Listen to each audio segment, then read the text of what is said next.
All right, we want to bring you to a press conference now regarding the Reed shooting that happened. That's his family's attorney speaking now. College, where he obtained his associate's degree.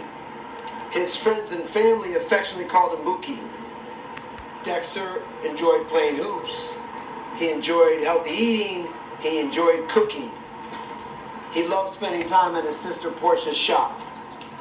Dexter's goal was to be a broadcaster.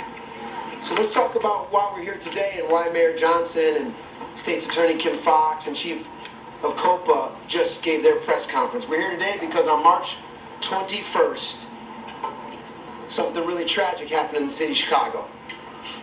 What we witnessed on the video that we watched with the family yesterday was tactical officers, plain clothes, unmarked SUV, wearing hoodies and baseball caps, pulling over Dexter for not wearing a seatbelt.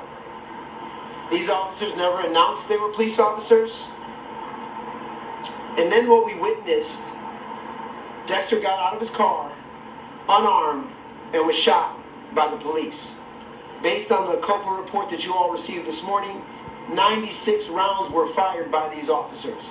So let's say that again. 96 rounds were fired by these tactical officers. And what also happened is if you watch the end of the video, you see an officer, military style, executing Dexter while he laid by his vehicle, unarmed and helpless. Last Friday, at the funeral, this family said their last goodbyes to Dexter. Now that this family has watched the video and seen the evidence, we are demanding action. We also believe that Mayor Brandon Johnson is committed to change. We believe that under his leadership, Chicago can change. He spoke with the family on Saturday afternoon. He committed to a full and transparent investigation. So where do we go next? We're asking the Johnson administration to commit to the consent decree. Sheila Betty and her team, Craig Futterman and his team have worked tirelessly to advance the consent decree, and there's been a total lack of compliance.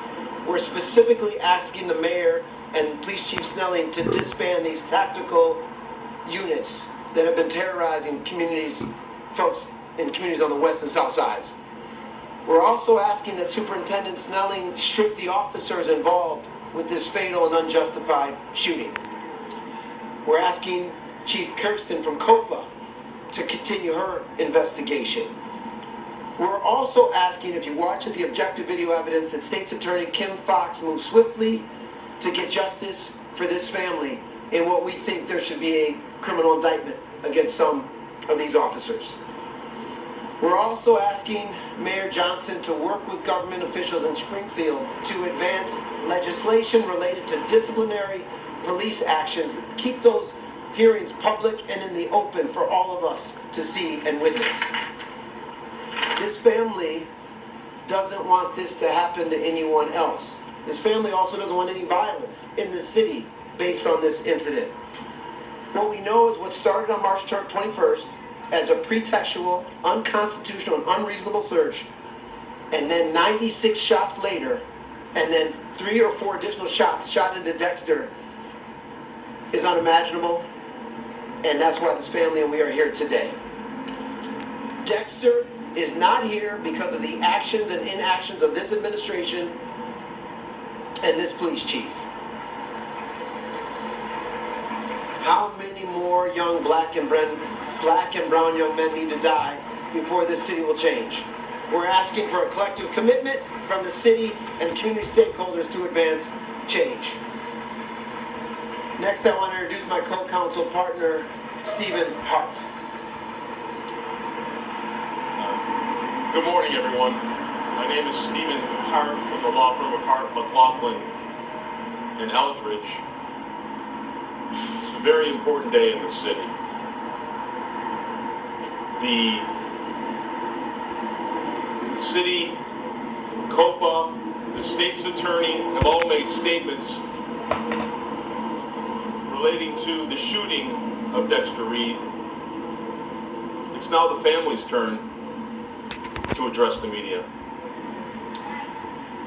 It cannot be lost on the public that the Reed family lost their beloved son, brother, nephew.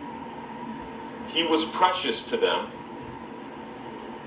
And what's worse is that he lost his life at the hands of those that took an oath to serve and protect him.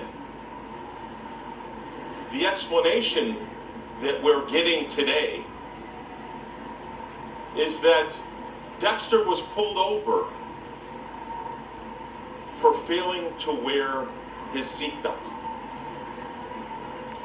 Now, this leaves many, many questions. Why were tactical officers jumping out of an unmarked police car with their guns drawn for a simple traffic violation of not wearing your seatbelt? Dexter did not run. There was no chase. They asked him to roll down his window. He did. And in response, he got guns in his face for not wearing a seatbelt.